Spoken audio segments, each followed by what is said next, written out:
All right, 7 o'clock, we'll call the meeting to order.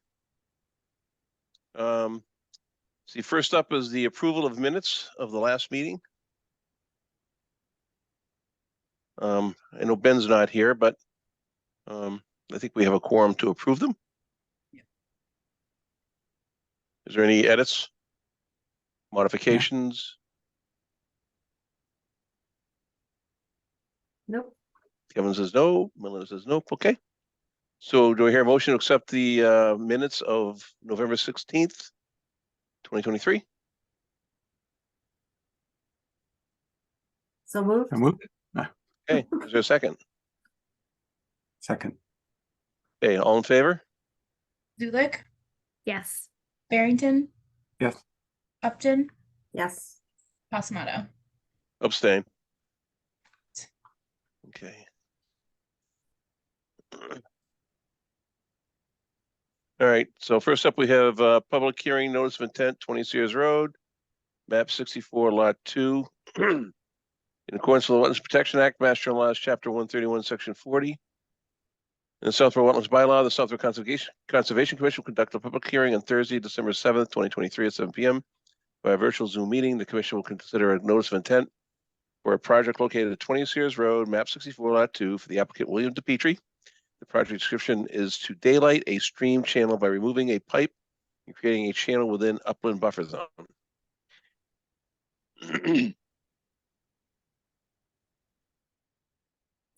Good evening. My name is Nicole Hayes, wetland scientist with Goddard Consulting. Can everybody hear me? Yes. Okay, great.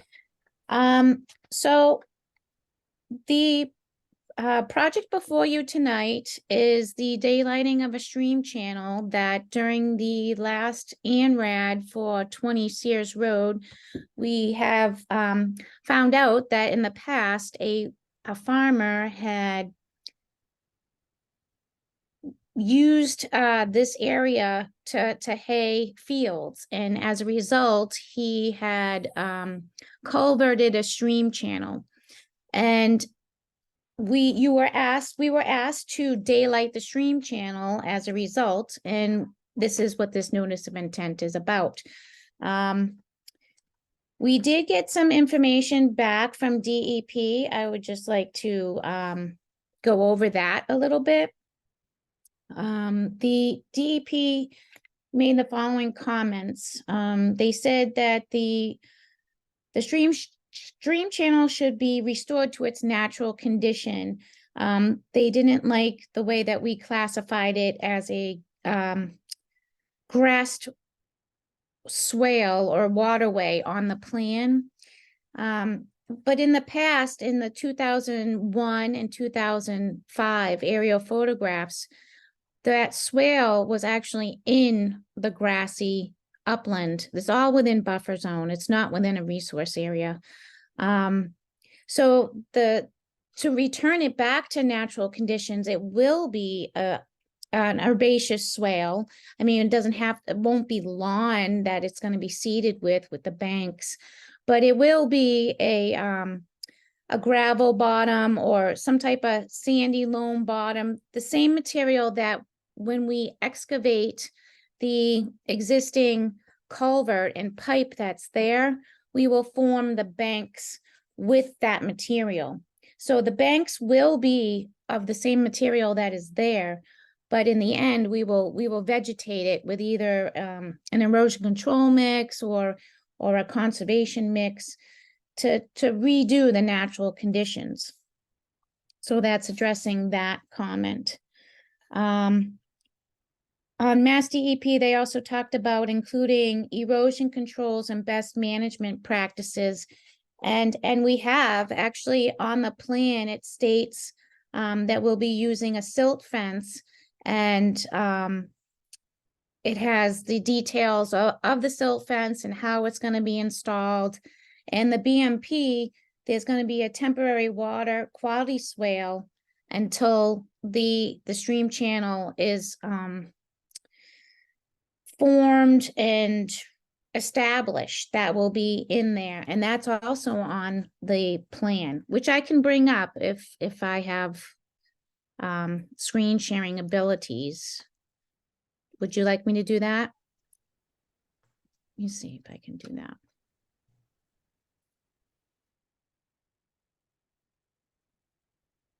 Can everybody see my screen? It's taken a second, but we're getting there. Okay.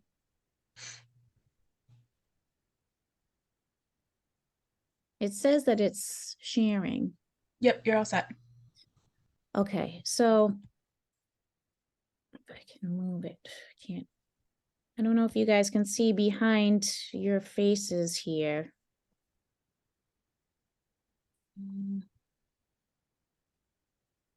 Well, here's the stream channel. We talked about the open grass channel here. It's gonna be 1 foot wide by 3 feet slope, and that's about what it is out in the field right now. After this, this is all underground at the moment, but there's a culvert here, and this flag 16, 17, and 15, 14 is actually the outpouring of a culvert.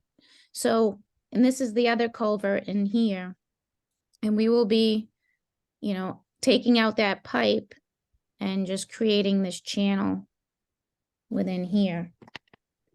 There was an issue that I did address, and I will still address. This parcel here, there's a couple of feet of work within this parcel. Even though that the DeBeatrice own both parcels, there might be a few more abutters that need to be notified. I only notified the abutters for this parcel. Although this morning I got in a certified abutters list ordered for this, which is 34 Sears Road.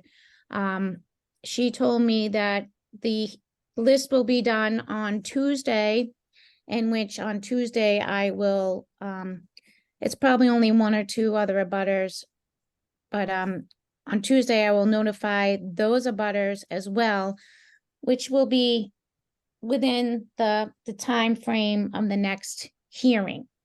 So we can go over the same information for that at the next hearing. It will be in time because we have 5 days by law to notify the abutters before the hearing.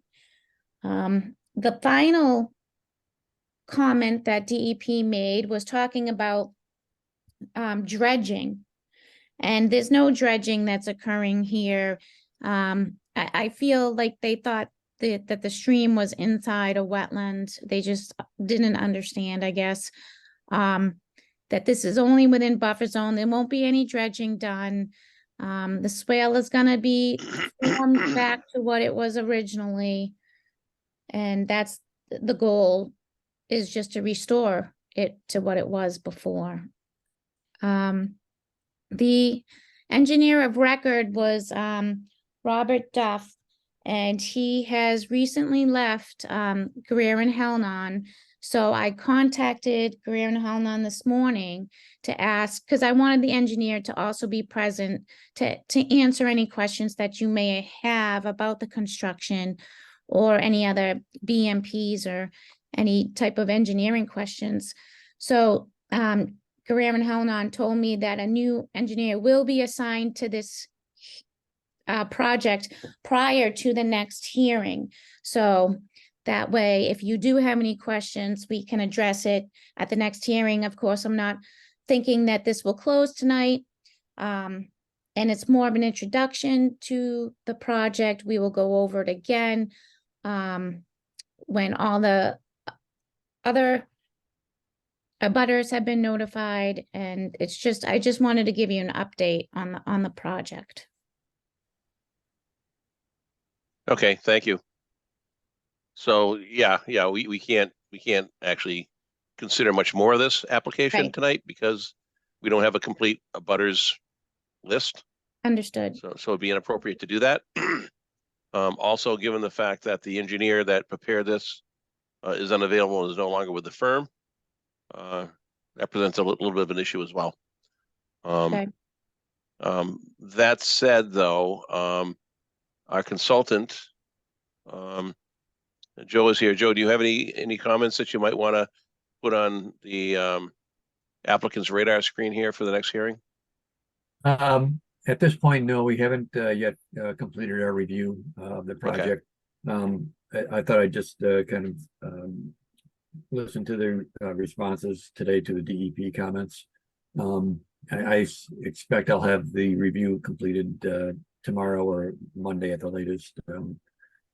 I would say that with respect to the information, some of the information that's provided tonight, looking at the aerial photographs, it does look like the original swale or stream that's being replaced was herbaceous and was probably even mowed. And so I think that's an appropriate restoration for this particular stream. But I think that's about all I have for comments right now.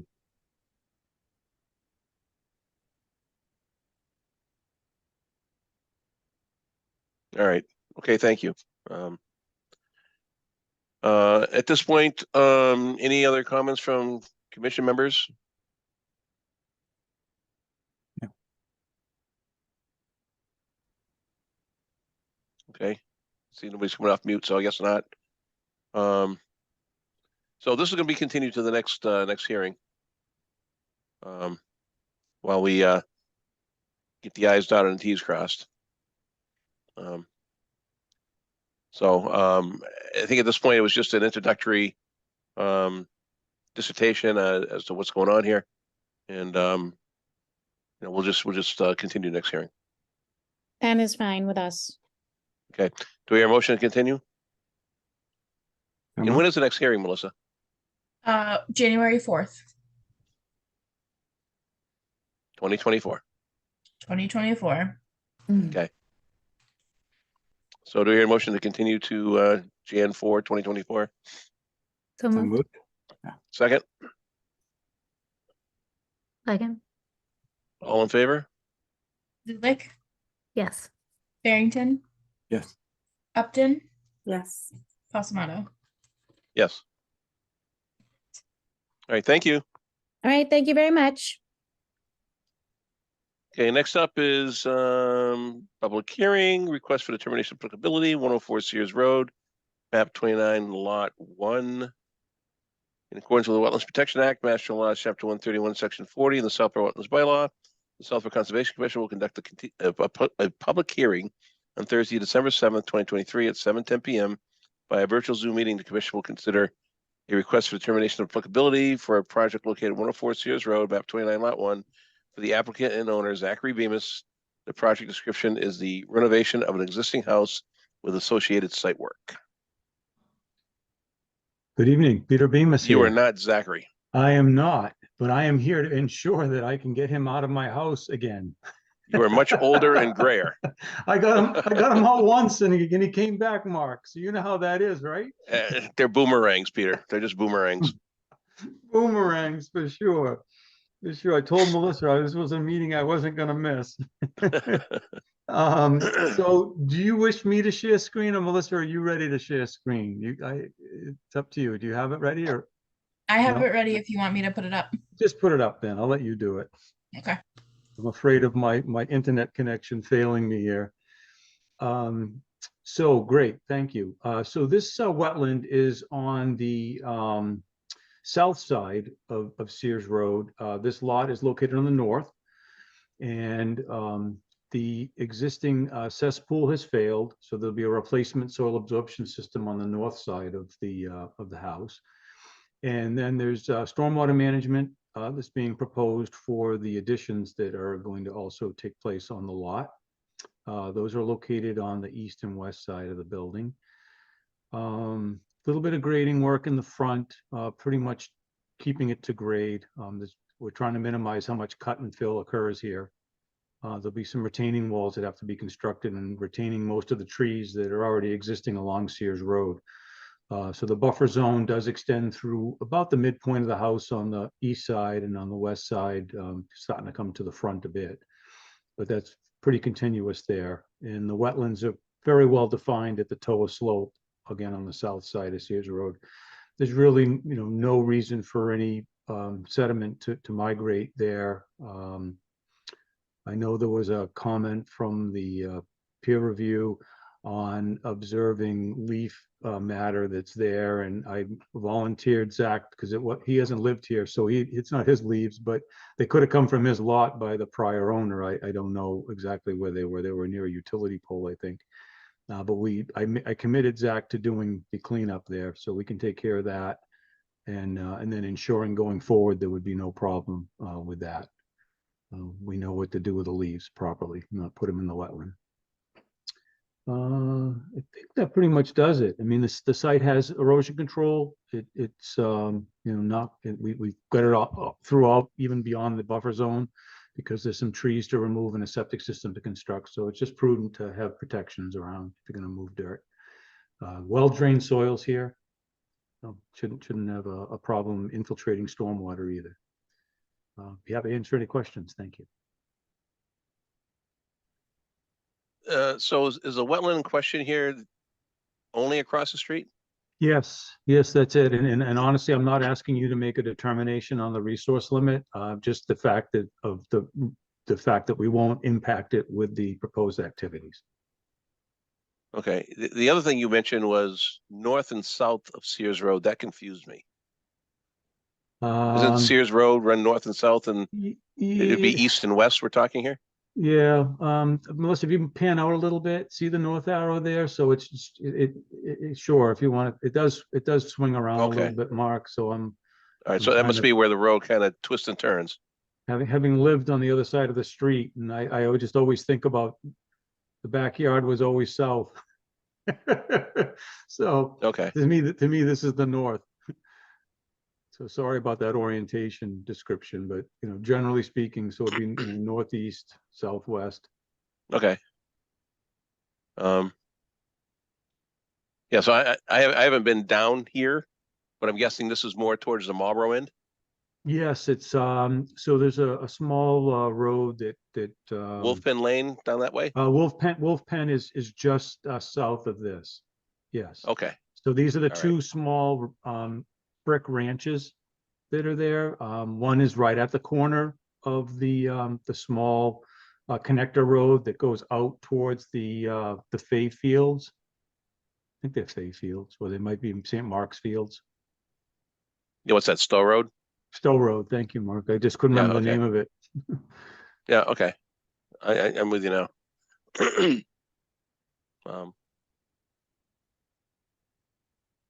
Okay, I have no more questions. Any other questions from other commission members?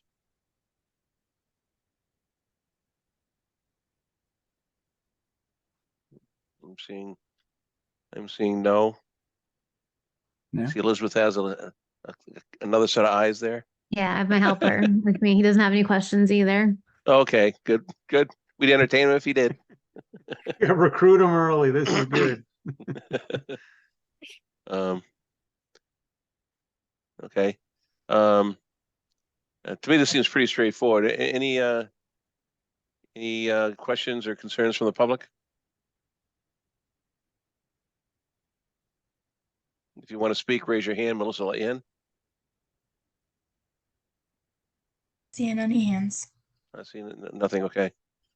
So as far as from my perspective, and I'm only one person here in the commission, the debris and stuff that's across the street, that you're offering to clean out and pick up, that's rather nice of you.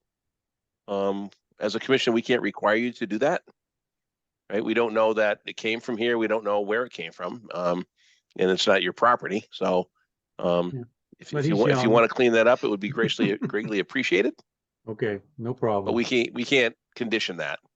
Okay, well, if Right. I told Melissa it would get done, so no worries. Yeah, I mean, it wouldn't be appropriate for the commission to condition, something that you're doing across the street, to clean something up on somebody else's property that has nothing to do with you. Okay. Right. So thank you for the offer, and if you do it, awesome. And thank you for thank you for that. So, So for this, I think it's a negative determination of applicability, with no finding of the wetland line across the street. Anybody have any other comments? No? Yeah, and Okay, any so I- concerns, sorry, and just as a kind of finding, is any concerns if there is sedimentation in the roadway that can be covered under our kind of minor projects in the new stormwater bylaw? So, you know, we kind of, while it doesn't need a stormwater permit, we'll still keep that under the scope too, just to address that comment. And careful with the trees. No problem. Okay. This is the house he's gonna stay in for a while, so he's got some ambitious plans here. I think you'll like it as it gets done. Doing a good job. Okay, so we can close the hearing. Do I hear a motion to close the hearing? So moved. In a second, Second. Second. all in favor? Zulik, Yes.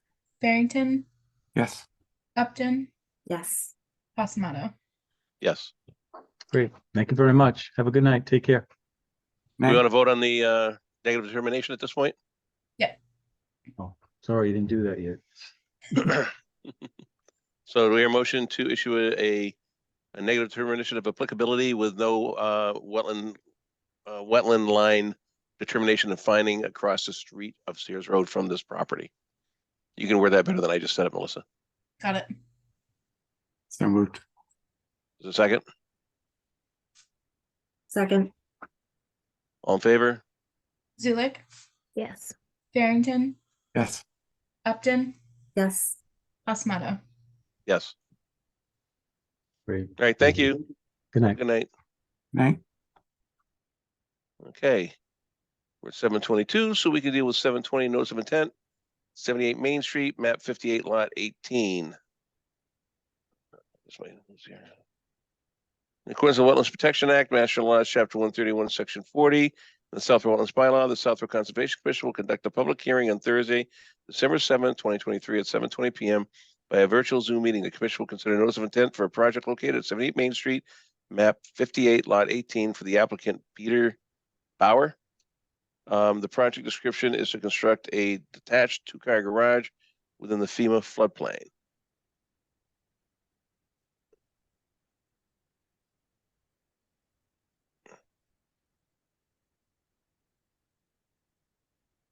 Hi, I'm Jason Kurtz. I'm the architect of record. We presented last meeting. There were some questions about information that was not addressed. So we delivered, and unfortunately, we weren't able to get it over to Melissa until this morning, but we delivered prior to the meeting the updated information that was being sought. Would it be easiest, Melissa, if I shared it so I can scroll through anything, or? Yeah, that would be great. Thank you. Okay. So as we talked about last time, the homeowner is looking to create a garage addition on their property. I will start with the notice of intent documents. Essentially, we're just looking to create a detached garage structure over in this area of the property. Unfortunately, as it turns out, just under 420 square feet of it fall inside of the FEMA floodplain, which is what triggered presenting in front of you. Using the locus map, it's located right here. Looking at the FEMA firm map, it just gets this little piece up here, and you'll see it a little bit better when I show you a blow up of the site. We don't have any issues with rare species and wildlife being impacted based on the project site. As I had mentioned, this is the detached garage. The wetlands that you saw here is down in this direction. The area that falls under the 260 foot elevation floodplain for this area is about 420 square feet of this footprint. The existing 260 foot line is right here. What we're proposing is to grade it back to this line in here. So this would be the whole cut area. This cut area, based on the calculations, is actually a little bit more than we actually are required, which is 514 is what we're showing for the square feet. We would be required to show a little bit less than that. And so what we're trying to do is basically cut the area that is a little bit higher elevation on this side, cut it back, and then do the little bit of grading between that line and up to the driveway to accommodate the compensatory fill. And this is what this is from the plot plan. As you can see, this is the FEMA zone line as it comes all the way around.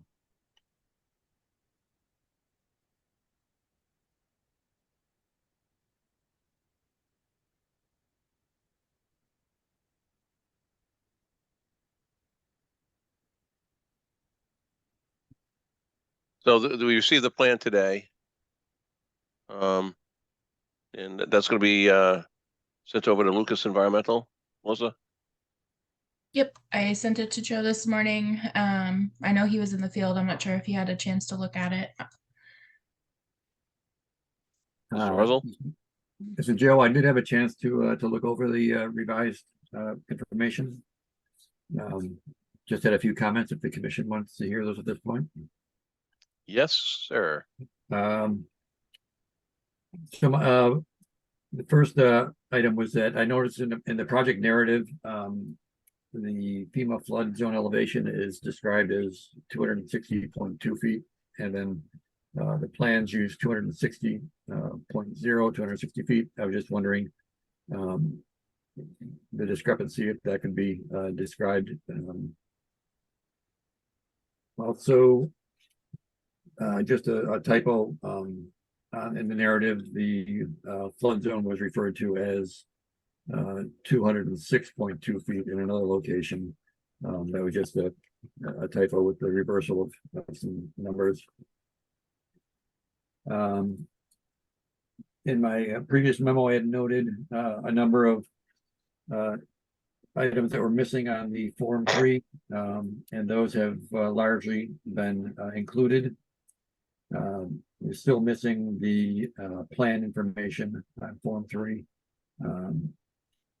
And it also looks like that possibly the fee was overpaid because they included a riverfront area fee by 1.5 times the fee. The site plan also does not have the buffer zone shown for bordering land subject to flooding, which would include much of the site.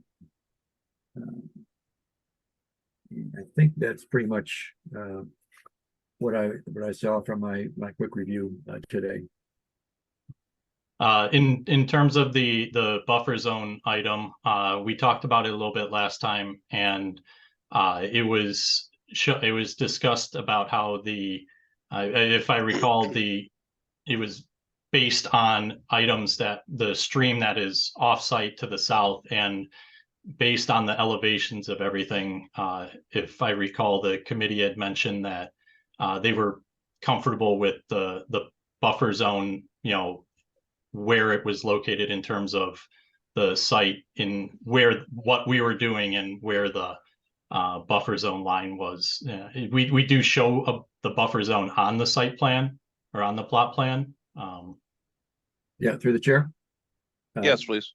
Yep, the buffer zones are shown from the wetlands across the street and the stream wetland also, but there's also under the bylaw a buffer zone from the bordering land subject to flooding, which is the FEMA flood line. So that one's not shown on the plan.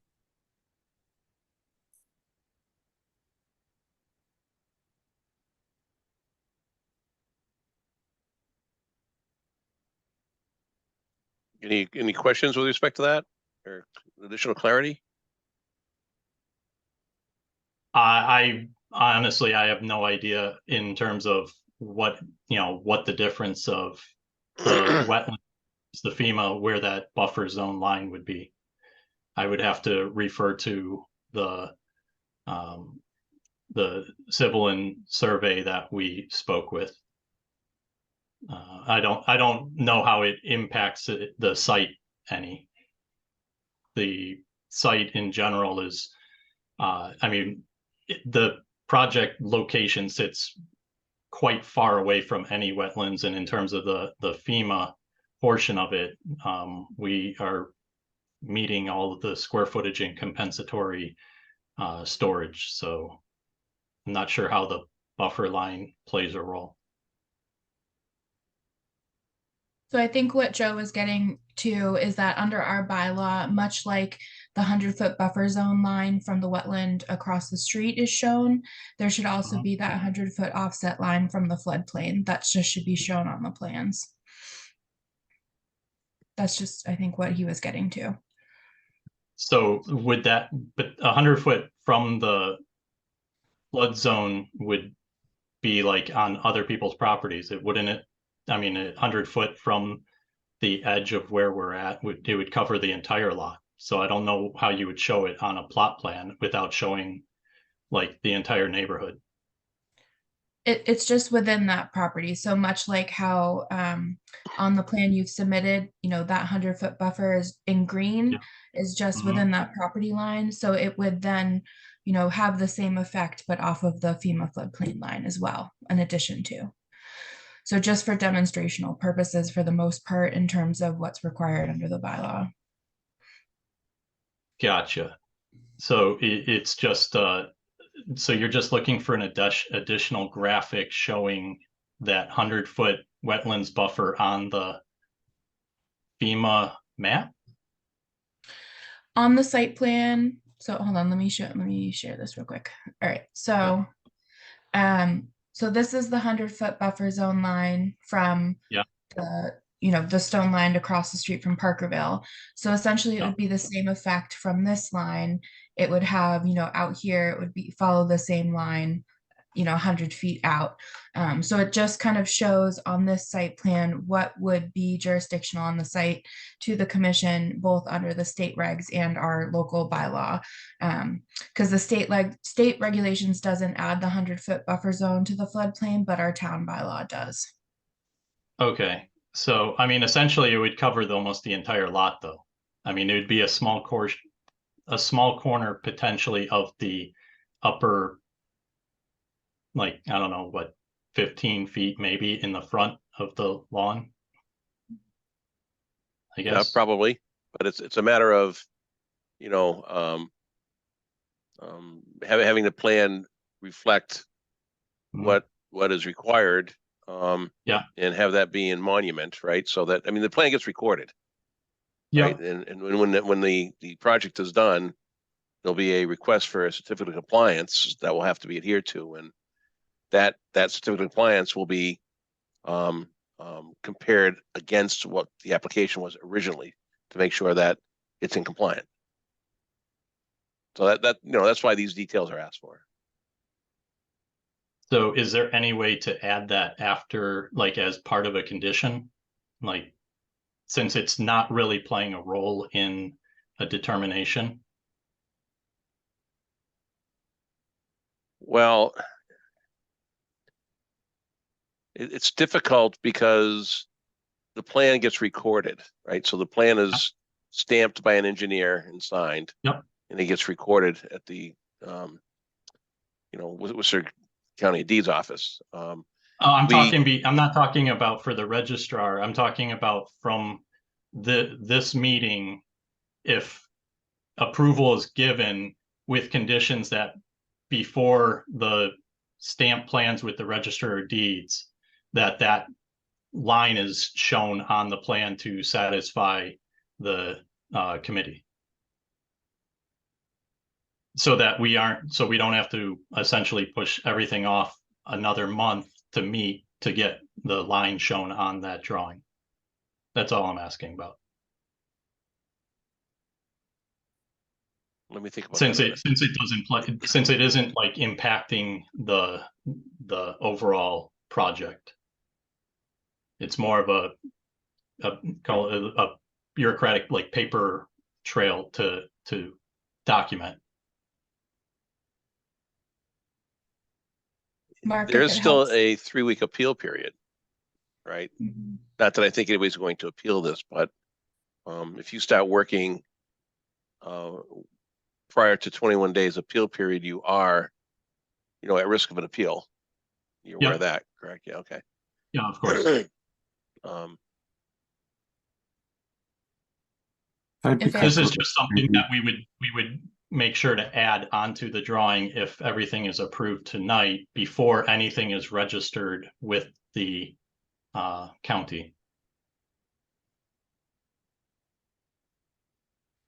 Joe, is there anything outstanding with respect to the floodplain lines, wetland lines, and so forth that are in the plan currently that you received today? I think just clarification on the 260.0 and the 260.2. It's not much of a difference, but I think the flood map shows a flood zone line of 260.0. It does. And then another cross section of 260.4 that the property falls between. And so I'm assuming that's where they got the 260.2. But then the plans, the calculations use the 260. So, it's pretty minor difference, but I just thought there might be some clarification on that. The 260.2 was a grammatical, like when I was speaking with the engineer, the graphic was done last night, and then the written, or I should say reverse that. The written was completed before the graphic, which was completed last night, and when it was submitted, that was one of the, I guess, items that was not caught, because there was multiple places where numerals were adjusted last minute to match the graphic. And I did also see that the Form 3 was revised as far as some of the fill and flood storage compensation numbers, but those numbers did not match the numbers on the new numbers that are presented in the plan. So apparently that was something that was not updated also. For the compensatory storage, is that what you're referring to? Correct, yeah. The square footage should be accurate, and is right. The square footages I think are the same on the Form 3, but on the updated Form 3. And the compensatory, if I recall, is a multiplier of 1.5.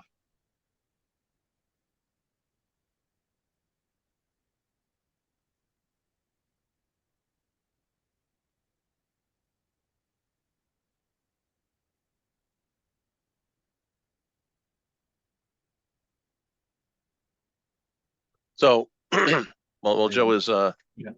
looking at that, so typically we would not entertain any new information that was received today for tonight's hearing, right? It would be late, right? We would need it When would you have had to have it by? Because I wasn't given any kind of deadline. last week to give us time to review it. And our consultant, the fact that he has had an opportunity to review that tonight, I think, thank you, Joe, because that's not typically what we would do. Receiving it today and having any comments available back to you tonight is rare. We would typically have to have that days in advance. I mean, we have it on the website, don't we, Melissa? It is, and to be, fair, I did reach out to Jason last week, and they hadn't finished the calculation, putting that on the plan. So I did, reference that he should probably wait until all the documents are revised to submit them, to get them to Lucas. So that's part of the reason for some of the delay, at least, because we didn't have everything. So at least from my perspective right now, the response you're getting from me is I'm trying to work with you, because you don't want to have this delayed another month, but we do need to have the documentation correct, because closing the hearing, we cannot accept any new information after that. And then this has to be recorded at the Worcester County Deeds, which would be relieved once the project is done and you come in for a certificate of compliance. So if Joe's not comfortable, then we're gonna have to continue.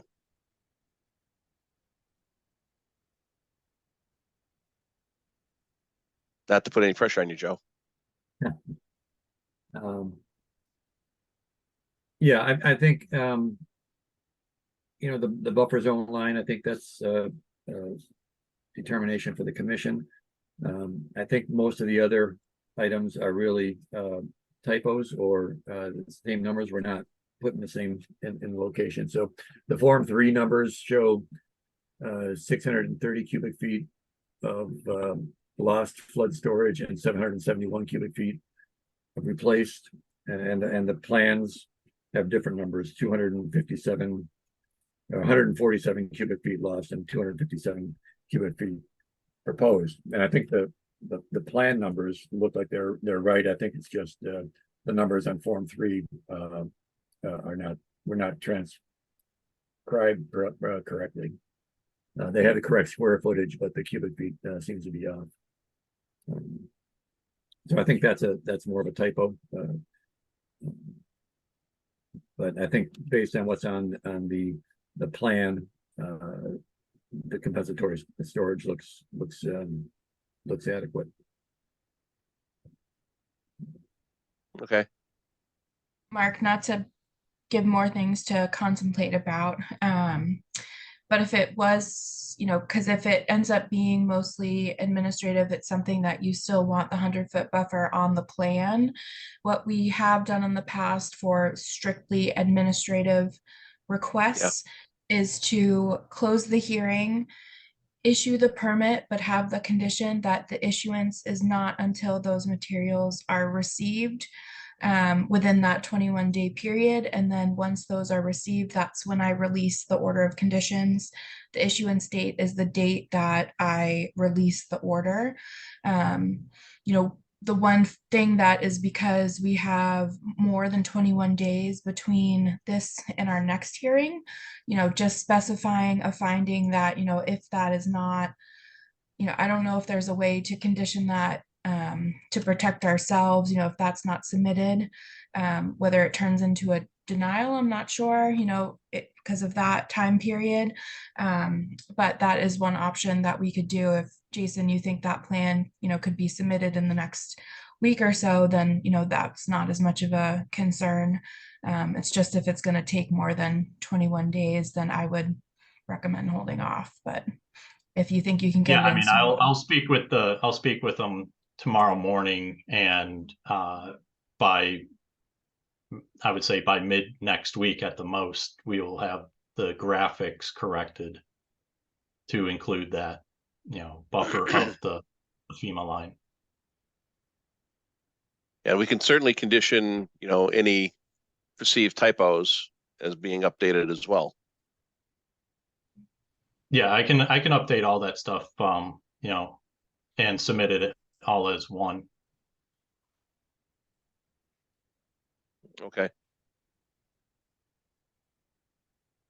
We also have, Melissa, the administrative update process that we could utilize too, Correct. if it came down to that. Okay. Yeah, with it just being, if the main thing on the plan that needs to change is just the addition of the 100-foot buffer line, if the commission is comfortable with just conditioning that after the fact, I think that doesn't fall necessarily as much under new information, as it doesn't change the project. It's just kind of a legend, more or less. And then I can be specific about the cubic feet being correct on the plans and making sure that that iteration comes over on their decision. And then the new plan that they submit with that 100-foot buffer zone would be the one that I put at the end of the decision that gets recorded. All right. Thank you. Any comments, questions from commission members?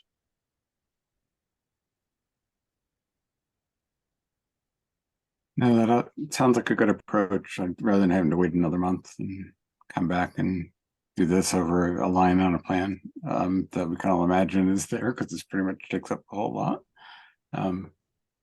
Sounds good to me. Okay, any other comments, questions? No, okay. Anything from the public? If you'd like to ask any questions or make any comments, raise your hand and Melissa will let you in. I'm not seeing any. Okay. So what I'm hearing is we're going to close the hearing. With the need to have a updated plan with the 100-foot, demarcation line from the floodplain on it. And in addition, any of the typos that we've identified to be corrected. And we expect to get that within, the 21-day appeal period.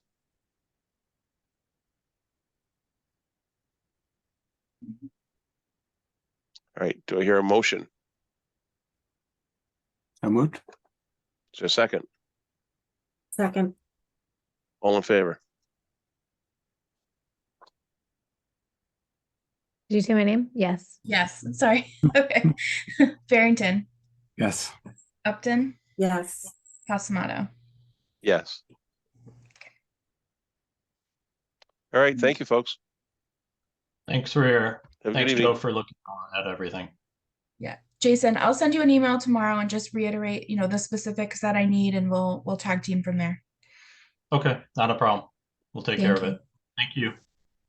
Quick question. Do we need to close the public hearing or is That's that? what we just, that's what we just did. So Okay. we'll come back Yeah. at the end and issue. Yeah. Yep. Thank you, Kevin. Okay, next is new and or continued business. Request for certificate of compliance, 337 Turnpike Road, DEP number 290-986. Yes, so this was mostly for some, kind of parking lot improvements to generalize it very completely. But I do see, I think the lot owners here, if we have questions, but other than that, I'll let Joe go over his comments if that's all right. I didn't have too many comments on this one. But pretty good.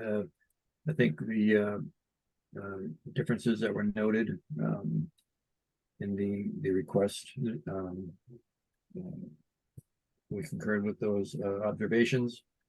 On the site inspection we did, site is stabilized, pretty well vegetated by grass, and no erosion issues were observed.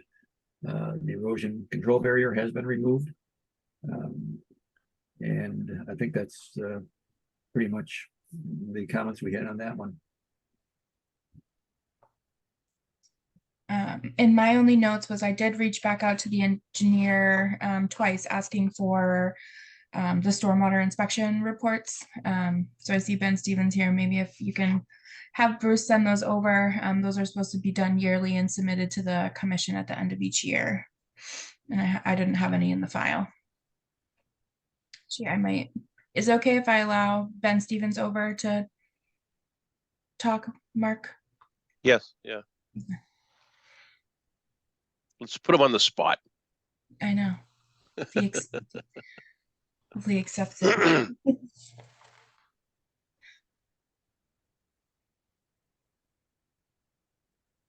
You got me? Got you. Yep. Yes. Yes, Melissa, I just got that message and I'll make sure they get updated. I knew we had them for last 3 or 4 years, so I'll make sure I send everything I got. Great, thank you. So that was my one.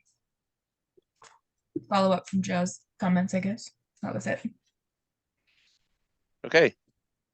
So I don't see any reason to hold this up. So your motion to issue a certificate of compliance for 3337 Turnpike Road. So moved. Is there a second? Second. All in favor? Zulik, Yes. Barrington, Yes. Upton, Yes. Pasamato. Yes. All right. Then we will email this over to Bruce tomorrow morning, and that will be an original, so you can use that for whatever you need. Thank you. Thanks.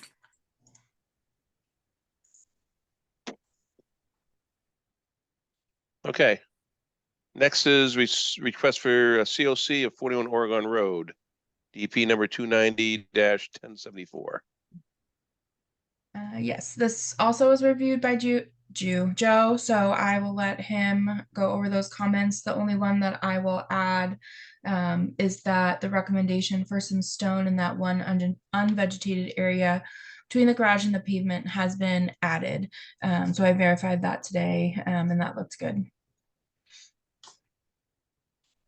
All right, again, not too much to talk about on this site. No erosion issues. That one bare spot where it looked like the erosion control had been removed, as Melissa just referred to, has been addressed. Erosion control barrier is removed. There appeared to be a minor encroachment of about 2 or 3 feet into the 20-foot no work zone opposite the east corner of the garage. And that was about the only issue that was noted out there.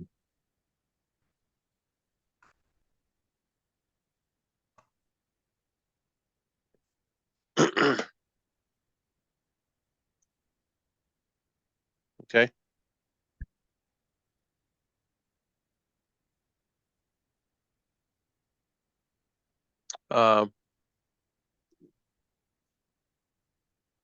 Any other comments, questions on this one? I guess, do we do anything about the minor encroachment? I think in the past we had asked for invasive monitoring for an extra year or something like that from another property owner. Is there anything that we should look at here just to be consistent? Trying to think. I know there wasn't any. I think you're thinking of is that the Middle Road one that you're thinking of where I think so, we yeah.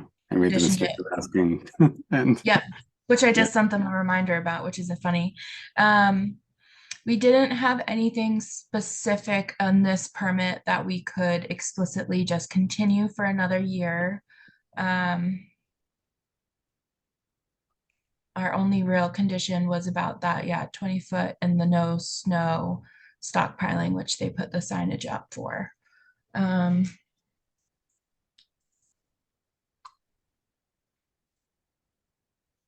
trying to think what you could request. I'm not sure, but you could do it. I just don't know what.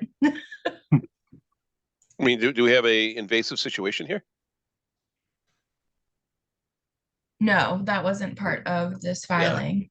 Yeah. So.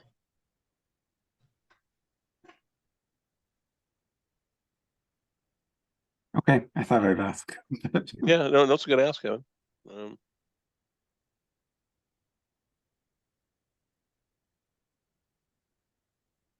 There's no net increase in the amount of pavement.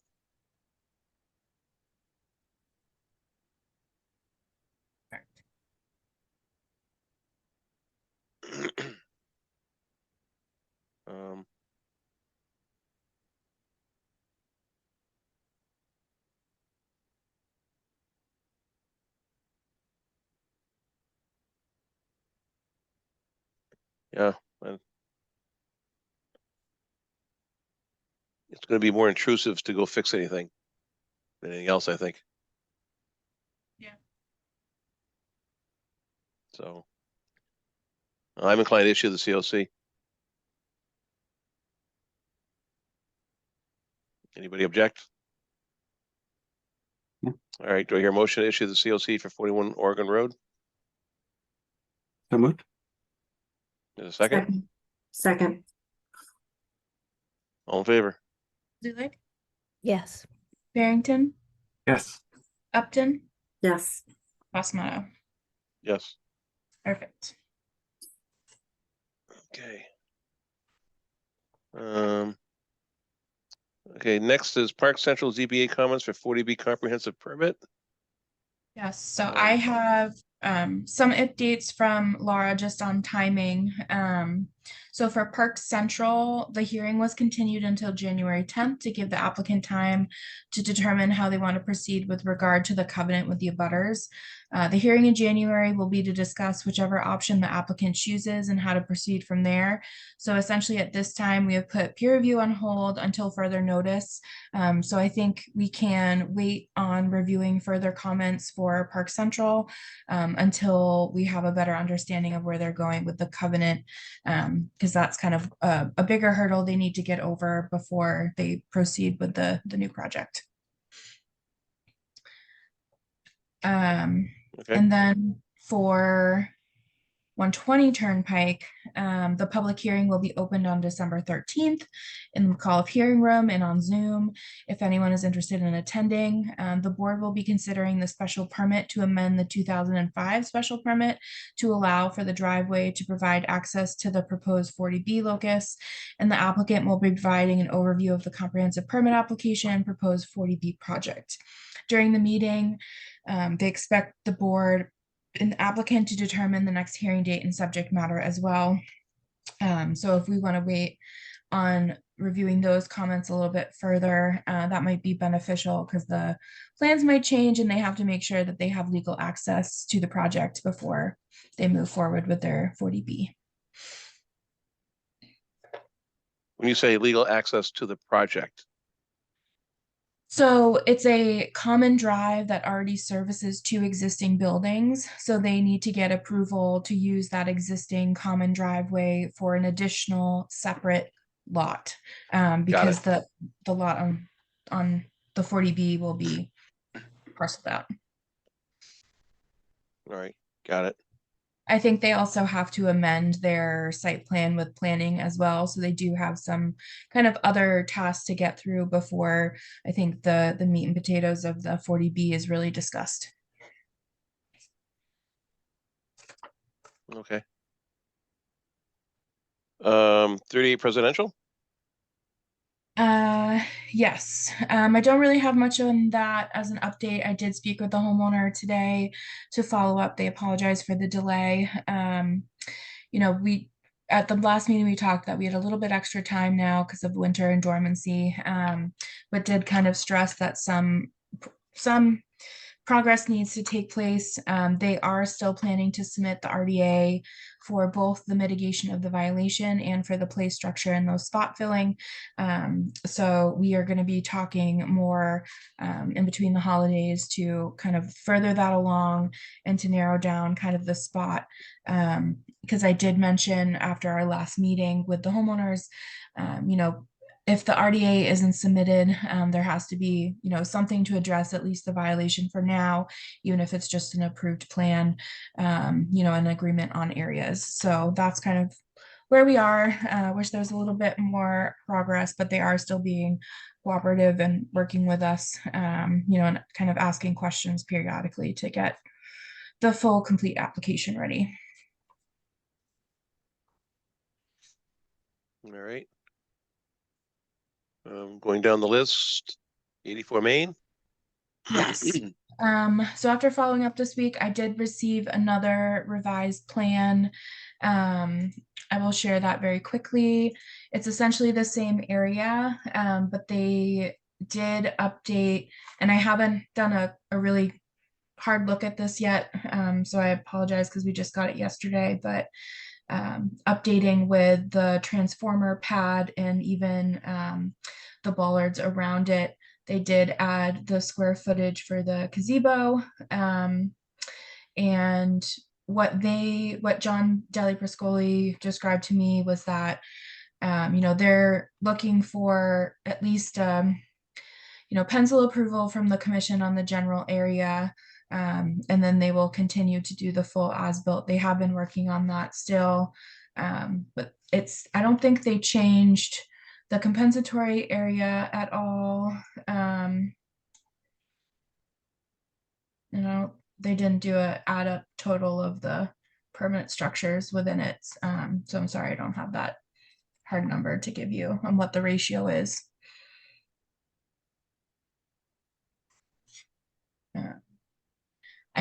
Mark, I don't know if it was the last meeting where you weren't there, if the meeting before, it might have been where you were, but we talked about how the previous plan, they hadn't calculated this area and Right, the yes, gazebo yep. into their initial one. So they have done that. They just didn't put the kind of ratio of compensatory area back on there. So I'm not sure what that is at this time. Okay.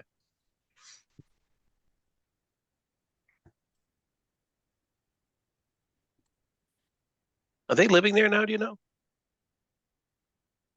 I don't know. I thought so, but I don't think he's living. I don't know. Not that it I'm matters, I was just Yeah. curious. You know, I mean, it's decorated for the holidays. Yes. So, okay. Some of the decorations are in our compensatory area up there. So, It is, that's what the manger is.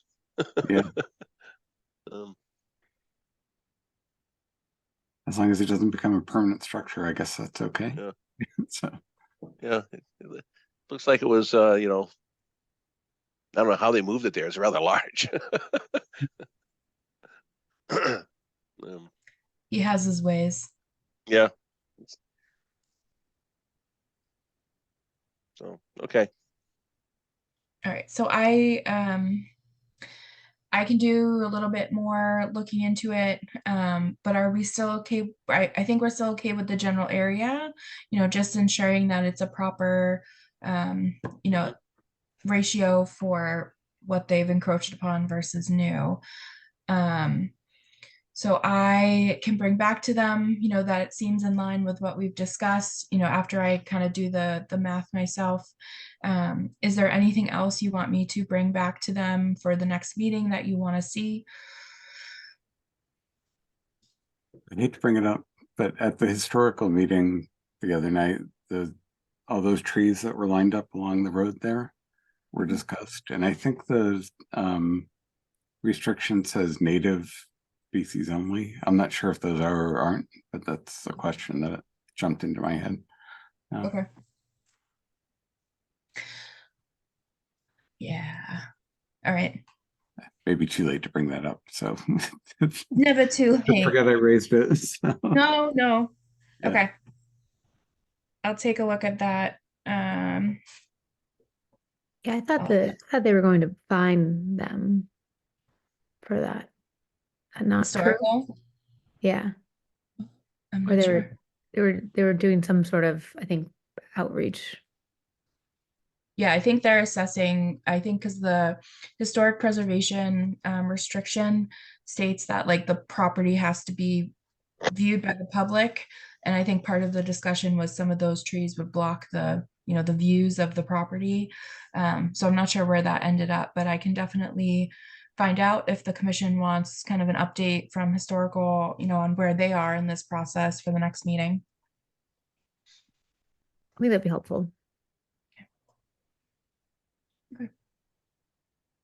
Right. Kevin, you can yell maybe. No. Yeah. Okay, I will do that. I will. I think actually the new building admin is on the historical commission now, so I have easy access to that. Okay. That's all I had for 84 Main, unless there was anything else we wanted to talk about. No, I guess not. Chestnut Hill Farm. I don't have a updated draft yet. From the last meeting, Mark, the trustees had given me some draft language for the concerns that Ben brought up about the number of animals or the size of the herd. And they came up with a system, I guess it's, used throughout the country, it's like equivalent of animal units. So it's like different for every type of livestock, whatnot. But Ben seemed comfortable with that language, so they were going to reincorporate that, and it was a nice way to not restrict them, but have a general understanding of what and how much could be on the property without it getting overbearing. Okay. Like the new rules for raising pigs. There's new rules. Yeah, so I mean, I don't know where they came from, but you know, the commercial raising of pigs for bacon and ham and that sort of stuff, right? They had very constricted space. Oh, So, yeah. right. So Yes. the rule was they had to have more space, therefore ham and bacon prices went up Perfect. because they needed more space. Oh, boy. All right, review of standard orders and conditions and S&Ps.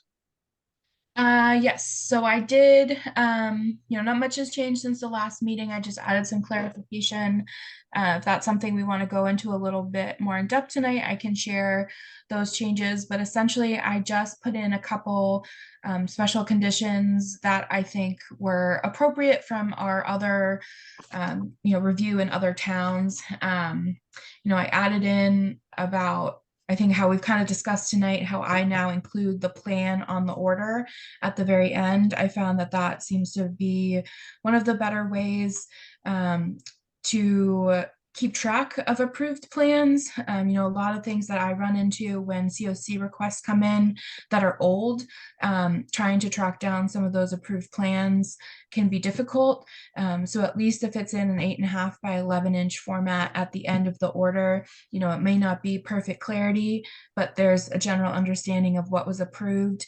Because my biggest pet peeve with the order of conditions form is that there is no place on the actual order that states the project description. Really, it's only within our findings that you can understand what the project is. So having that plan at the end is very beneficial that I found, and I do that with the COC. I put the as-built at the end, and any O&M plans for stormwater management. And that's kind of where that buffer zone line on plans comes in handy, because people who are doing title searches on their deed can be able to see that these plans and what is jurisdictional on their property at one time or another, for the future and, future homeowners as well.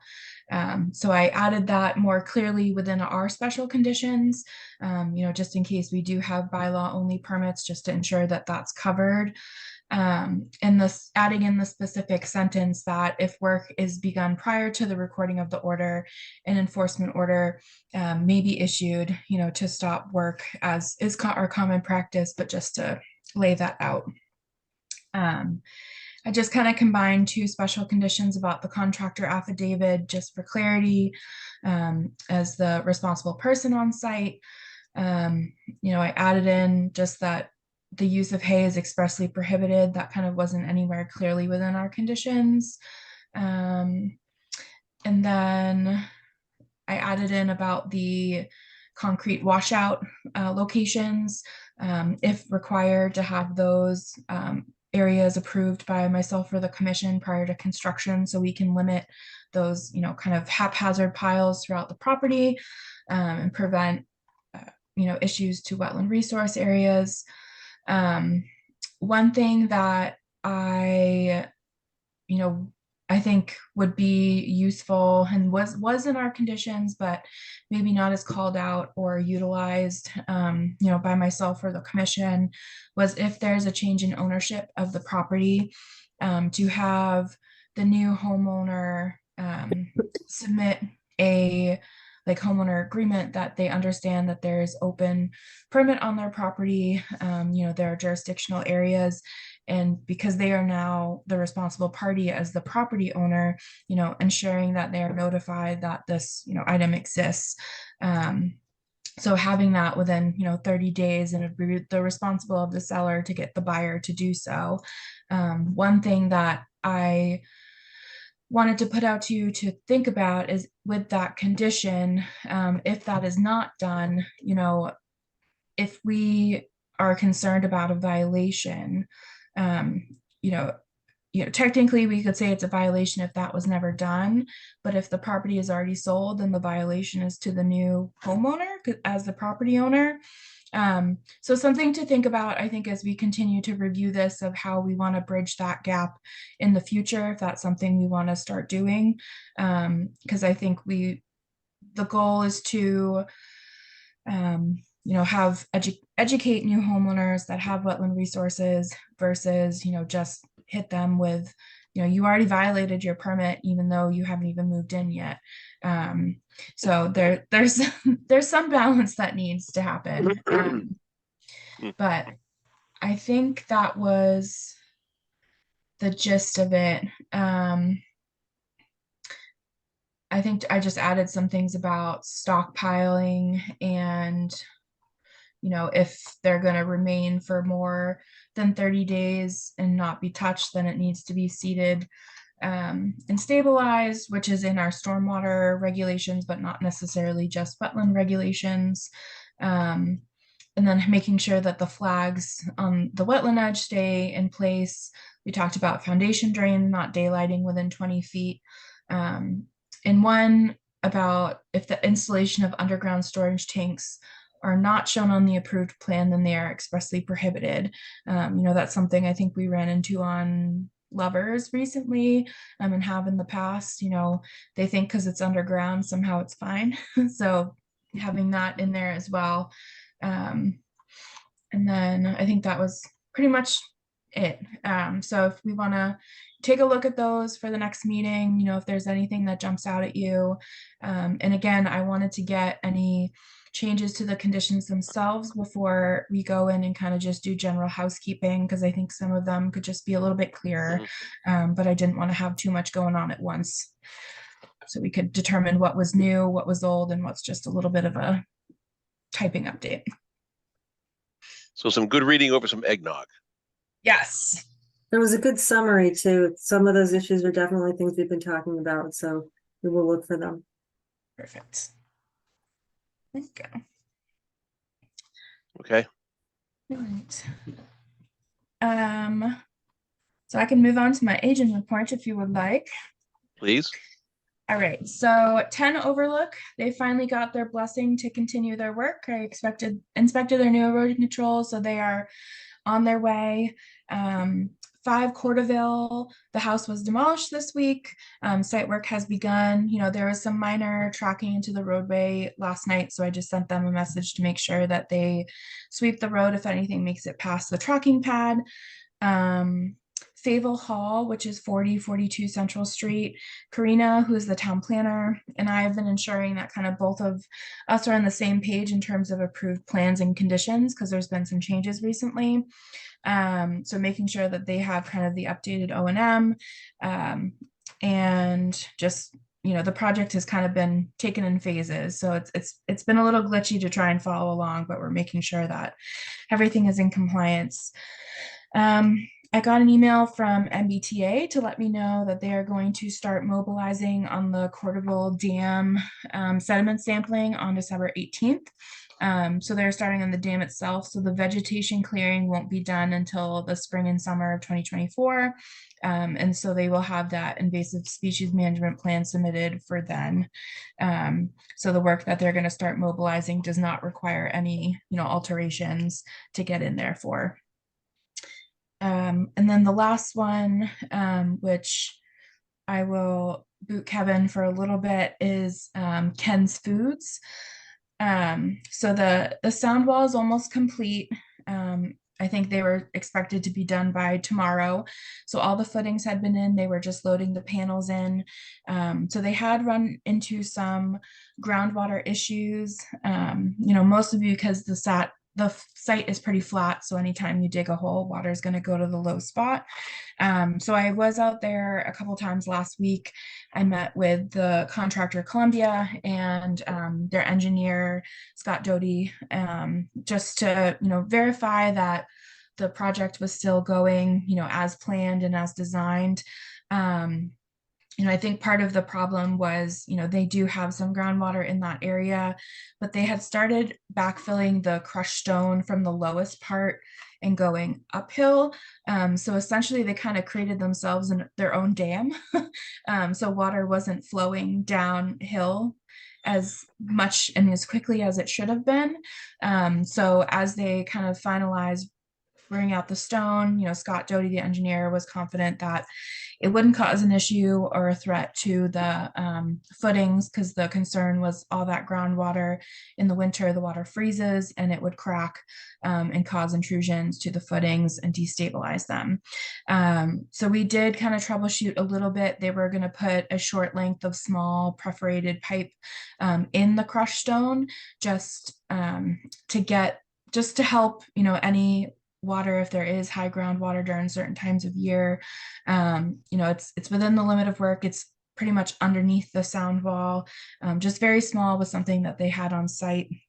But the other change that I wanted to make sure that the commission was aware and comfortable with is, and I can bring up a plan if it's easier, around the driveway in one of the back turns, kind of at the end of the new sound wall. They are removing some of that pavement, or sorry, they're changing the location of the pavement, because with the sound wall, now some of the trucks, I think, can't make that turn radius. So they need to widen the pavement in a certain spot on that corner. And they have removed the pavement in some of the truck loading bays, just a little ways away in the parking lot as mitigation for that. So it didn't change any drainage. It's within the limit of work. The pavement widening is, further away from the wetland resource area, within just kind of a grassed area. So, it's very minor. It's just so trucks don't crash into the sound wall as they're turning. And they found a good space in the truck bay area to remove some additional. So I just wanted to make sure that the commission didn't have any concerns with that. I did upload the plan to Dropbox, very minor. They're going to planning as well, just to get that approval. I think that was my big one. So as long as everyone's okay with Ken's, I'll let Kevin back in. Oh, that's why he's not there. Yeah. I didn't realize that. Okay. Yep. All right, there he is. Okay, so that's my agent update. And then for Breakneck Hill Farm, I think I let you guys know we did receive 6 bids. We're reviewing them to determine the lowest qualified bidder. We were hoping to have it on the agenda, the select board agenda, for this week, but we've pushed it to 12/19 just to double check references and such to ensure we're choosing the right contractor. So I will keep you updated on that. We did get our extension from DEP for hiring a contractor till January and starting in March. Everyone that the essentially 2 that it's down to, confirmed that they can get started pretty quickly. So that's very promising. They have some relevant experience. And so I'm hopeful that we will have this way underway as, come spring, and we will be done with this sooner rather than later. So that's all I have. Who's the decision maker? The select board. So I reviewed the bids with Taylor from TRC. I'm putting together a summary of our findings, which I will send to you as well. Typically the town requests the engineer to submit a letter of recommendation. For one reason or another, TRC says that's not within their contract and it's a liability. So we kind of had a little bit of scrambling to ensure that we felt comfortable and how to proceed. So once I have that summary, hopefully by Monday, I'll send that out to you when I send that to the select board as well. Is the select board looking for an opinion from the commission? I don't think so. I think they're fine with just staff reviewing because they are, and Mark Purple is the chief procurement officer. So it's kind of, we can make a recommendation, but it really is more state law that determines who we have to choose, which is the enforcement part. Right, but who's going to have sort of the ongoing week-to-week oversight for the work that's being done? So I'd say the actual work would be overseen, by myself and the engineer. But the bid is awarded by the select board. And if any issues come up with the contractor is dealt with by the select board. Okay, Procurement laws have been very interesting to try and follow. yeah, yeah.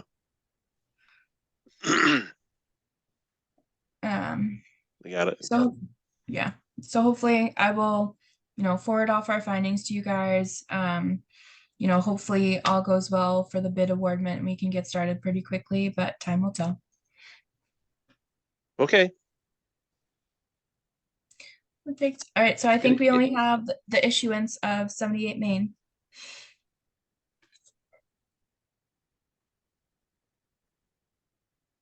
um.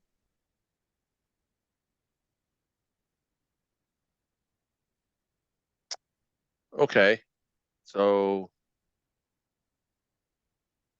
So we're awaiting for more information, right? Well, updates to the plan and so forth. We need to make that part of the issuance. Now, you're gonna hold us until you get that information, right? Yes, so I recommend the commission make a condition/finding that the order is not to be issued or final issuance shall not be until administrative updates, are submitted, which includes updates to the plan and impact numbers. Well said. Okay. Great. Is there something specific you want me to put in terms of the timing if they don't do it within the 21 days? I think there's a way to condition such that, we can still issue it. And if we don't receive that information within the 21 days, I issue the permit as an approval, but maybe with a finding that failure to do so results in, further enforcement. Well, failure to do so, I think would result in their inability to move forward, Okay, yeah, so right? failure to submit, required plans shall constitute. Shall not allow work to proceed. Work shall not proceed until updated plans are submitted. There Yeah, you go. Whew. Okay, there's no trees here, correct. so it's kind of the standard order minus 38H. Mhm.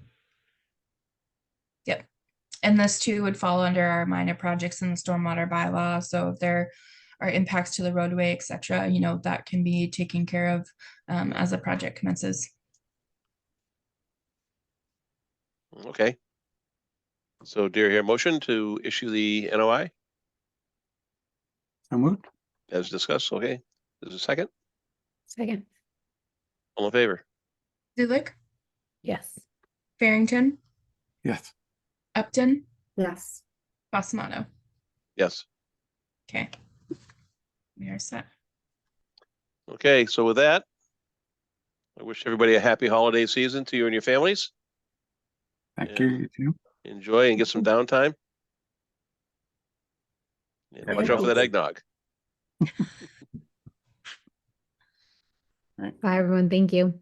All right. Hold on, we need a motion to adjourn. Yeah, Okay. that was coming. Yeah. Okay. I was like, Liz, don't leave. Bye. Yeah. Hang on. Click. Is there a motion?